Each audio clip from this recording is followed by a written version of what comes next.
ao tratar con unha serie de cambios ao que non estamos acostumados, pois o primeiro sentimento é estar angustiados. Estamos nunha situación de incertidumbre en todos os aspectos. Como non me vai poder preocupar? A min preocúpame eso, claro.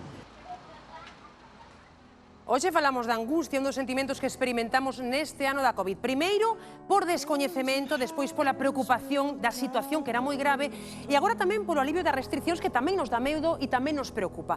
A cuestión é, que podemos facer para combater esa angustia? Pois atentos, porque hoxe traemos claves moi importantes. Angustia. Vives angustiada? Un pouco sí, a verdade. Estades angustiados? Non. Eu estou angustiado con moitas cousas. Bueno, sí, un pouquiño, pero non moito.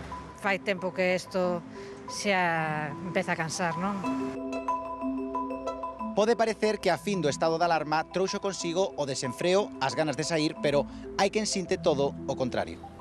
Bueno, a angustia é unha reacción emocional que é instintiva, é automática, en situacións de estrés ou situacións de conflicto, poñernos nerviosos, tensos, que comúnmente pois se pode interpretar mellor.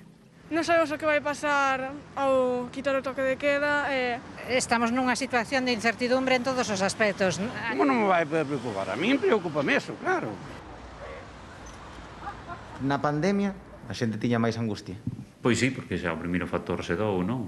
O tratar con unha serie de cambios ao que non estamos acostumados, pois o primeiro sentimento é estar angustiados. O resultado ameazante agora que a dúbida e a incertidumbre do que pode pasar daqui en diante é o que desperta a angustia en todos nós. E a xente nova está toda apelotonada, sin máscara, sin nada, a min levamos demonios. Hai medo de que se volva a repetir. Non queremos que volva a vir outra vez. Que esté durando mucho más de lo que a mí me gustaría. Cousa buena non pasa. Xa te digo eu. O virus foi o mesmo para todos, pero cada un o vive dun xeito distinto. A vos o virus como vos fixo ser? Un pouco de máis medo de xuntarse coa xente e así. A verdade, vendo todo o que pasa, ao final acabaste sentindo culpable igual que todos os demais. A mí non me gusta nada isto. Ten mala cousa, Esta sensación incrementase coa incerteza de non saber que ocorrerá, que pasará, onde estaremos no futuro. Sí, o primeiro que provoca é pensamentos en cuestións que non deberíamos ter encima da nosa cabeza, non? Que estemos pendientes de cousas que agora mesmo en circunstancias normales o que hai que atender é cada unha as súas responsabilidades e poder ter tranquilidade e paz, que é algo que ahora cotiza en alza. Dentro de pouco, quizáis falase que xa non haxa máscara, que... Eu de momento vou a levar, Eso teño claro. E iso angustialle, pensar en que a xente non a leve pode a todo repuntar? Bueno, no, a mí claro que me dá rabia cando non levan a máscara pola calle. Iso produce vos como angustia? Pregunto, Sí, un pouco sí.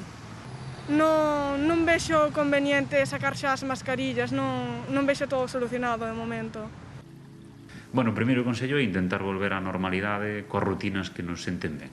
Creo que non debemos de olvidar que todos necesitamos hábitos de desintoxicación, a práctica regular de ejercicio físico ou intentar polo menos ocupar ben o tempo libre para que non teñamos que estar pensando continuamente no mesmo que nos pasou durante todo o ano pasado, non?